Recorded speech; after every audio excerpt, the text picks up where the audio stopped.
Welcome to Healthcare IT Today. I'm John Lynn, together with my colleague and friend, Colin. The world of technology and healthcare, ever-changing, new and novel ways, and that's why we love this stuff. So join us as we discuss the latest healthcare and health IT news, meshed together in new ways which help generate ideas and new perspectives. Plus, we'll have a little fun along the way.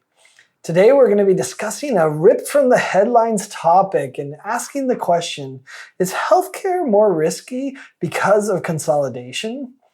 And be sure to follow the show on social media at the hashtag HITSM and our personal accounts at TechGuy and at Colin_Hung. Plus, check out our 18 years of health IT blog content at healthcareittoday.com. Are we too big? Size matters? Wait, is that not appropriate for this? Yes. I think the general theme, though, is yes. Is healthcare riskier because everything inside of it has gotten bigger? We've gotten bigger players, more massive players, and therefore is healthcare more at risk? Well, and I guess there's two parts to it. One is consolidation, which we see happening all over healthcare. But we also see big companies coming into healthcare that maybe have a healthcare business, or they stumbled upon it, or they just see an opportunity because it's $1 trillion industry that they want to be part of it. That's very true. And we kind of talked about it before we got on camera here that, the reason why consolidation is happening is a good reason, right? People want to squeeze out costs. People want to try and get some economies of scale. So these aren't bad reasons why we have these mega companies in the space. But as a consequence of that, are we perhaps a little more risky? Well, and to be frank, many of the customers are driving this.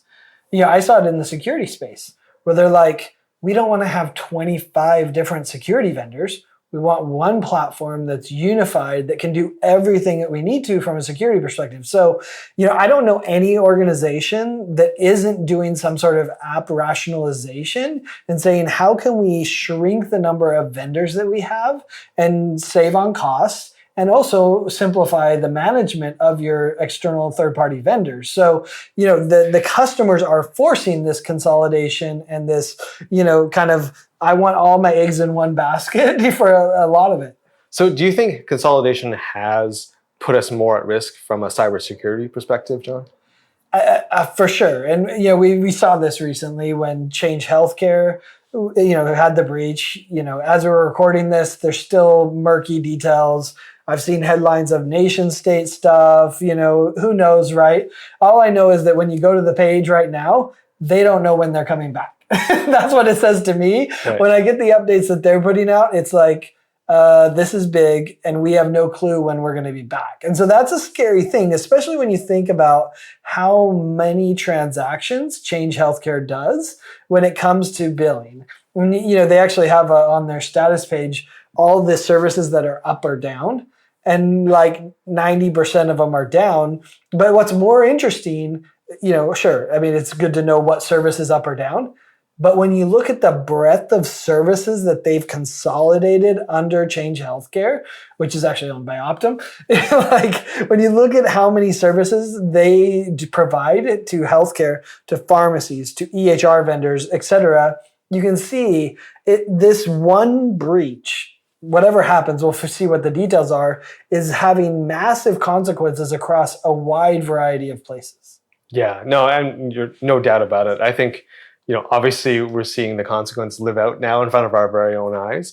But in general, yeah, you think about all these big companies and the risk that they could be under if they suddenly go down through no fault of their own. I'm sure Change had some pretty good cybersecurity and they put in the right kinds of things, but when we have nefarious actors, they'll get through, right?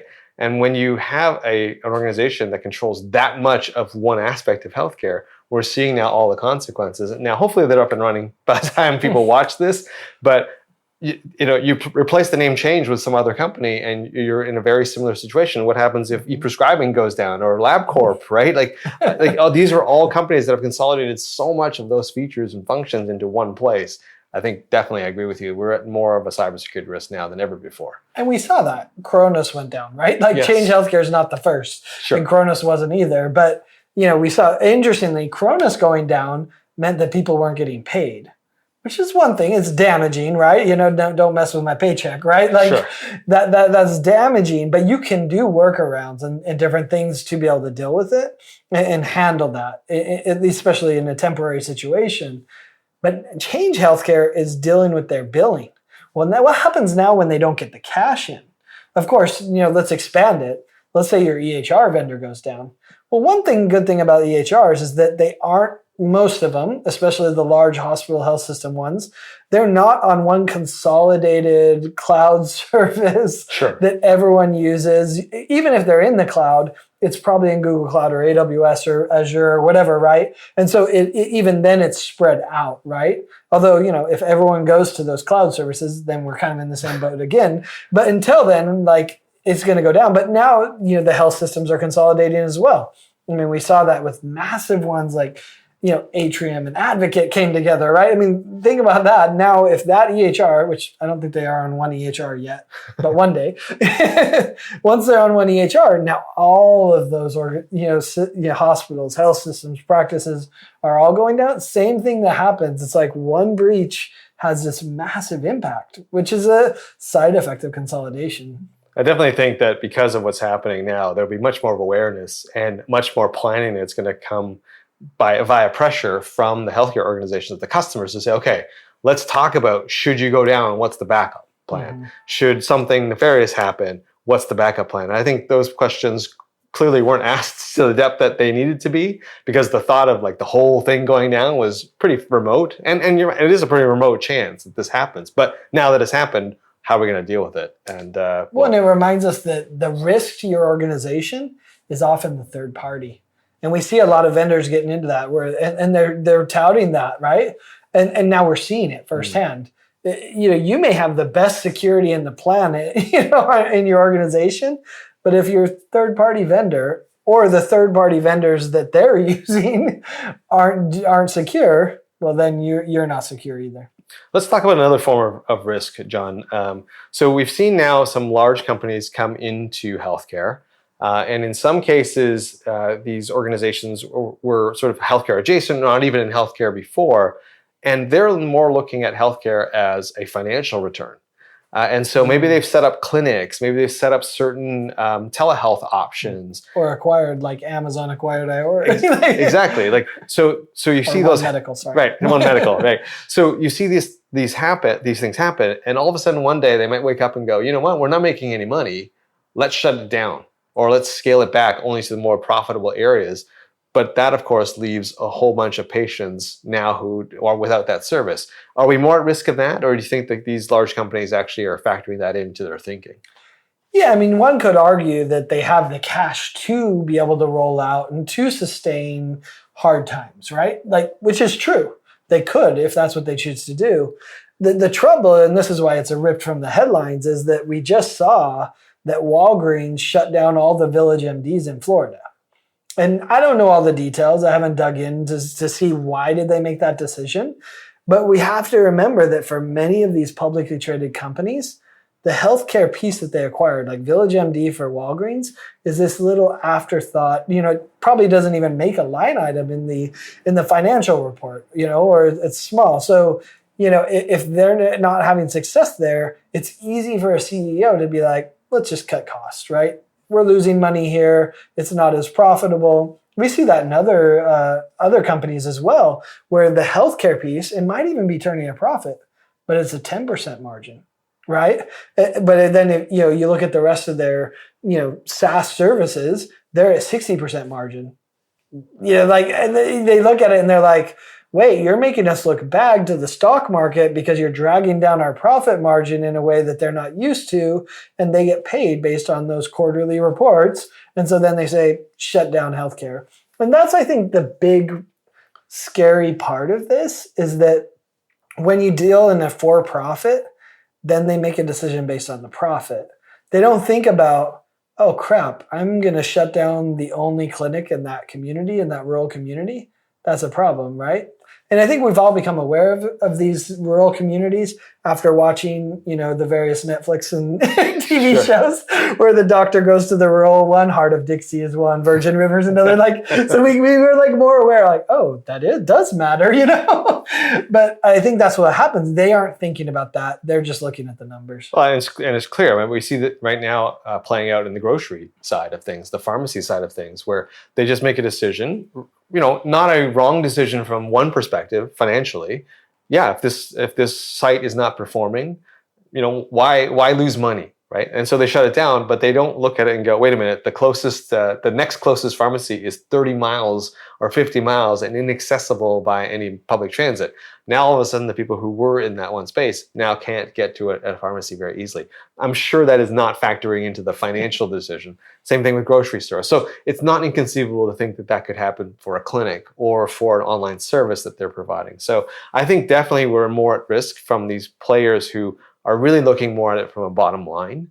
The good news is, as technologies improve, there may be other folks that come and fill the void, right? In some new innovative way and make money in a way that maybe the big boys couldn't. Like we're seeing this play out actually in the media industry, where all these local newspapers that used to print stuff, they're all folding, right? And the giant companies that bought them all are all in trouble. But when they exit, guess what's happening? These little tiny, remnants of those organizations, 5 reporters, restart that public, but now only online. But they're still reporting on local, and all of a sudden they're profitable. They're able to do it. So hopefully that will happen. Should some of these guys decide that they're shutting down their clinics. And there are some positives, right? I mean, could Amazon really impact using telemedicine? The rural areas as well, right? So it's not all I just want to shut it down. Sure. You're not big enough. When you're at the scale that they're at, they can say, let's go after everyone because we can, right? Especially with telehealth, with delivering pharmacy and drugs, they're already delivering there. They have that whole infrastructure to provide the supply chain. There was an interesting one. Go check out our CIO podcast with University of Rochester Medical Center. And what they did is they announced that they were putting telehealth locations in banks. And it was really interesting. He said, why does he go with the bank? He said, well, it turns out all these rural places have a bank. And the banks are trying to be better community members. They're trying to get more people into the bank. And they have excess office space often because it's rural, it's inexpensive. Not as many people are coming in for bank services, right? So they have room. And so they've modified them and said, hey, come and get your visit at the bank. And so I thought that was a novel approach, right? They talked about other things. And, do we do it in, with the firemen? Do we do it at the grocery store? But it turns out those are often owned by different people. And so that's a tough, thing to go to everyone and negotiate everyone. But banks, they're in all of these rural areas. So anyway, they aligned with the bank to do it. And so I think that's part of the novel concept of, kind of working together to solve some of these issues. Hey, if you're just tuning in, you're listening to Healthcare IT Today with John Lynn and Colin Hahn. Today, we are talking about whether healthcare is riskier or more at risk because of all the consolidation that's been happening in a variety of different places. So far, the verdict is that, yeah, we truly are a little bit more at risk. It's something to think about. So, are we too reliant, John, on large technologies in healthcare? Specifically, I'm thinking about the phenomenon of ChatGPT. Everyone is using it. Everyone's jumped onto it. Are we now kind of putting ourselves at risk because we've all kind of glommed onto that tool and started using it in healthcare? Yeah. I mean, we kind of mentioned the cloud issue and the potential issues there. And, again, hopefully they're robust enough and they're building better security than some of the on-site. But I think that's kind of the theme of this episode, I guess, is that, okay, yeah, a breach could happen to anyone. But if a breach happens to your local lab system, that only takes you down. But if a breach happens to a large system of labs, now you're taking out hundreds. Or if a breach happens to your cloud service, now you're taking down your lab, your analytics, your pharmacy, and you're doing it across hundreds of organizations. So I think it is a challenge. I think the other part that's interesting is that it doesn't have to necessarily be a security breach. And kind of the ripped from the headlines portion of this for me was ChatGPT that this week just started spitting out gibberish. And no one, at least in the social media realms, knew what was going on. Maybe someone at ChatGPT did, and they were fixing it. Obviously they did. They fixed it. But you look at that and you're like, wow, if we're relying on these services, especially AI services, that we kind of understand but kind of don't, like what happens when someone screws up? And now the AI starts spitting out some gibberish that doesn't make any sense. Like, what are we going to do then? Like, imagine the doctor. We've talked ambient clinical voice too much on this podcast, probably in this show. But like, imagine the doctor walks out of the room and there's just gibberish from the note. And they're like, oh crap, what did I tell them? Yeah. Because you become over reliant on the technology that like, I'm going to walk out and the note's going to be there. So I didn't really note, all the details that I would have if it was a paper chart, or that I would have noted myself, so that I could chart it in the EHR later. So, that's an example to me of like this over reliance on this large tech infrastructure, which is increasingly what's happening. We're not going to some mom and pop shop for AI. We're going to the big companies. And then what happens when that screws up? Could be a problem. Right. And like you said, it's not necessarily a cybersecurity issue. It could just be the algorithm just had a fault in it and it got exposed in this one moment. But if you were relying on that to, let's say, do real-time translation, or even something as simple as writing the email on behalf of the doc to the patient, but all of a sudden that AI tool that you were relying on messes up. Sends the gibberish. It would be like the press releases we get. Some of them, yeah. That's very true, actually. No, we love our PR. That's a whole other topic we can talk about. No, but you can see, like in that case, maybe the I'll call it the medical risk may be low, because the person receiving it obviously would go, what is this? And they would call in or they would do something, right? Sure. So they're not going to like, but what happens if the mix up is a lot more subtle? Yeah. Right? Like it isn't just completely in the wrong language or completely gibberish. It's something where something is off, right? We had this happen at my kid's school. We got an email that said, your kid hasn't been coming to detention. Why isn't it? And I was like, wait, my kid got detention? Right. Well, it turns out it was total false. Right. And everyone at the school got it. Right. So it's a simple example, like it's subtle thing. And I'm like texting my daughter and my son, because they're both going to school. I was like, is there something you want to talk about?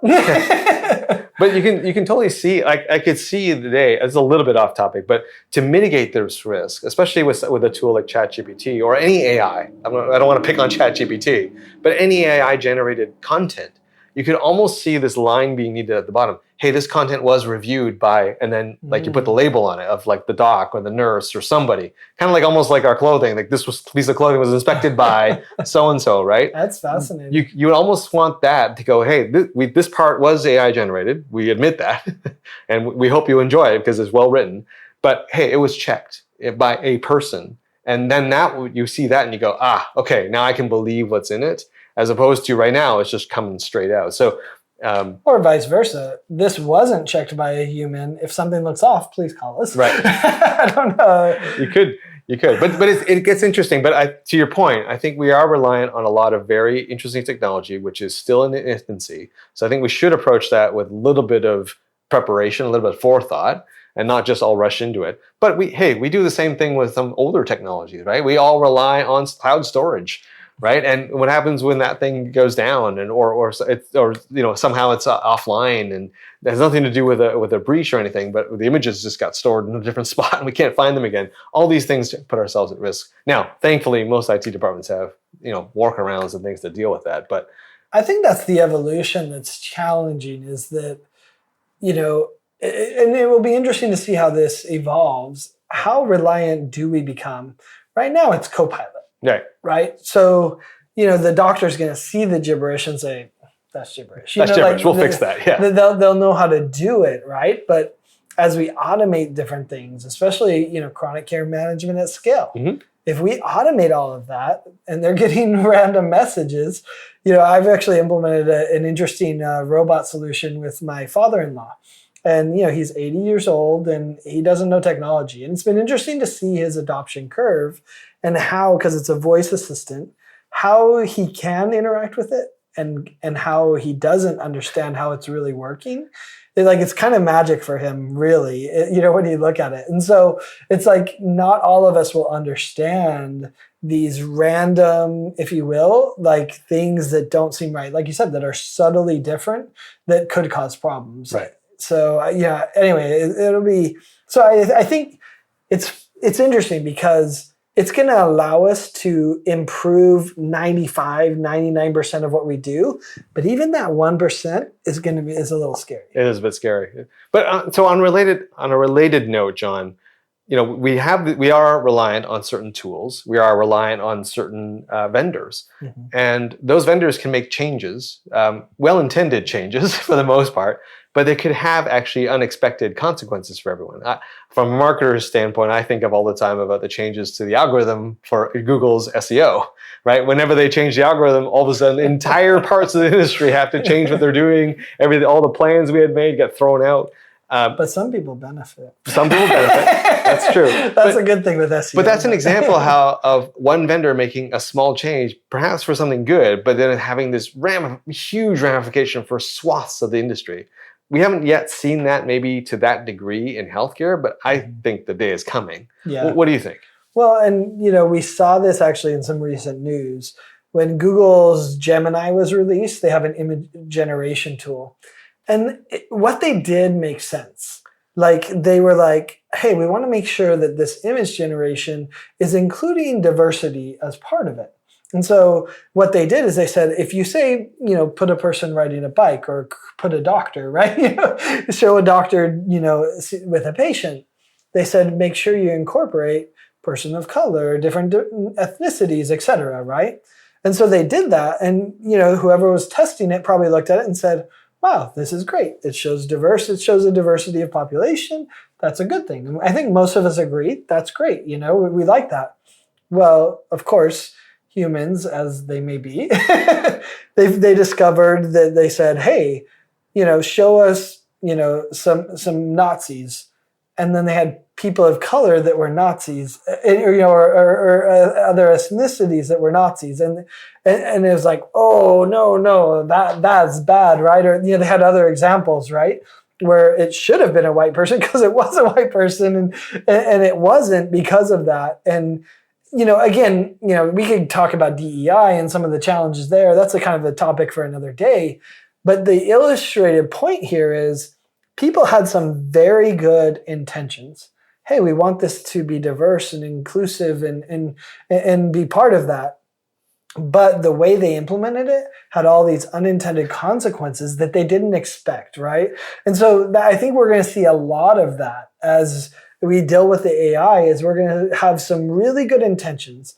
Hey, we want to make sure that patients receive XYZ, and maybe for 90% of patients, that's amazing, right? And it's going to help them. But then for 10% of the patients, maybe that's going to be a bad thing that's going to shame them, or that's going to hurt them, or it's going to cause problems with their depression because of how you did it, or whatever it might be. So I think that's some of the stuff we don't understand, right? And we're going to have to be careful for, because you can't test every use case either. So, I think we have to prepare for some of these things to happen, and then how do we adjust quickly? And maybe that's the message here, is that, hey, some of this as we implement is going to be a huge benefit, and it may have some unintended consequences that we're going to have to deal with as well. Well, I said earlier that I'm waiting for the days to happen, and I just thought of a case where it's happening today. In healthcare, prior authorization, right? Well-intended. Well, some would argue maybe not that well-intended, but the intent behind it was solid. I mean, it was to try and prevent fraud. It was trying to reduce that. But then you look at the implementation of that and how much trouble that's causing for docs, patients, and frankly, payers, and just how much of a mess that is right now. Now we're still slowly working our way through it, but that's an example, right? It has like a totally unintended consequence of actually bogging down the very process that you were trying to improve and trying to defraud and de-risk. You've actually added days and added complexity and added work for everybody involved. Now we got to go back to the drawing board. But it's an example of, hey, the implementation didn't match the intent, and now we're all suffering. So it's interesting because there's another example in the healthcare business world, right? IT, we haven't seen it as much maybe, But in the business world, we saw it, right? As part of Obamacare, the payers were only allowed to they had to spend a certain percentage on patients, right?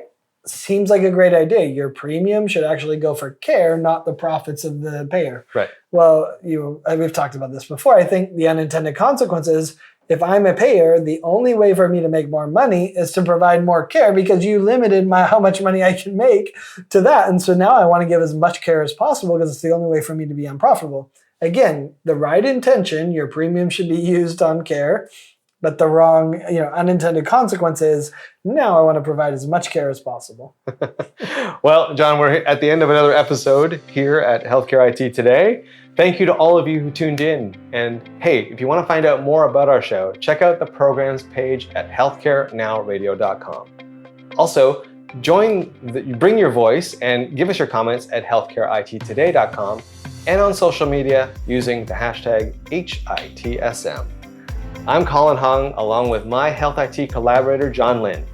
Thanks for listening, and we'll catch you next week.